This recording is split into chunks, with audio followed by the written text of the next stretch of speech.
যেন আমার বিয়েটা হয়েছে। এবছরে এই বছর। পছন্দের কেউ আছে? অফকোর্স আমি সিঙ্গেল, আমার কোনো পছন্দের মানুষ নেই, প্লাস আমার কোনো পাত্র সিলেকশন করা নেই।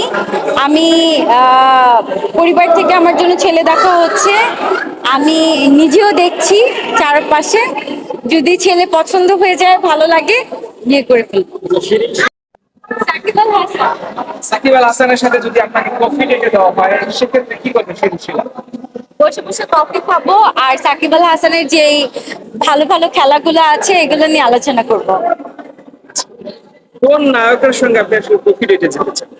কোন নায়কের সাথে? দেব। দেবের সঙ্গে হ্যাঁ। কফি ডেটে? হ্যাঁ। আচ্ছা, ফুটবলের কথা বলছিলেন, পছন্দের ফুটবলার কে? নেইমার। এক পাশে নেইমার, এক পাশে দেব, শিরিন সেক্ষেত্রে কার সাথে কফি ডেটে যায়? অবশ্যই নেইমার। দেব। আচ্ছা, কোথায় ঘুরতে যেতে বেশি পছন্দ করেন? দেশের বাইরে। দেশের বাইরে? দেশের বাইরে কোথায়? দেশের বাইরে বিভিন্ন জায়গায়, দেশের বাইরে না মানে অনেক সুন্দর সুন্দর প্লেস আছে। আমার ট্যুর করতে অনেক ভালো লাগে, আমার বিভিন্ন নেচার গুলো আমার ভিজিট করতে ভালো লাগে। তা আমি যখনই সুযোগ পাই আমি নেচার গুলো ভিজিট করি। অ্যাকচুয়ালি আমার কখনো তেমন সুযোগ হয় না, আমি যখনই শুটিং এ যাই বা কোনো অ্যাওয়ার্ড শোতে যাই, কাজে যাই, তখন আমি চিন্তা করি যে একটু ঘুরে দেখে আসবো।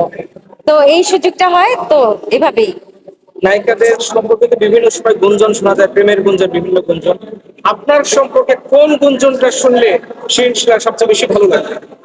কোন গুঞ্জনটা শুনলে?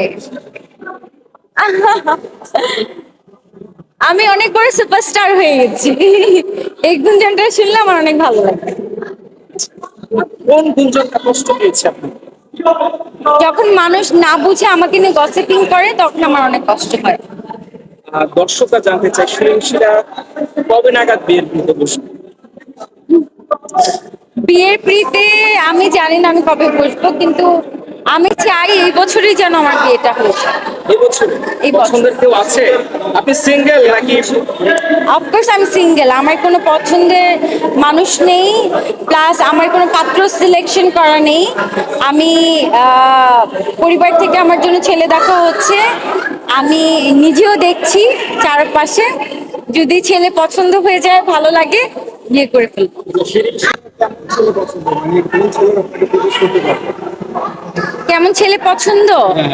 আসলে না, পছন্দটা বলে কয়ে হয় না। আমি বললাম আর এরকম ছেলে পাবো না, আমি বলে কখনো হবে না।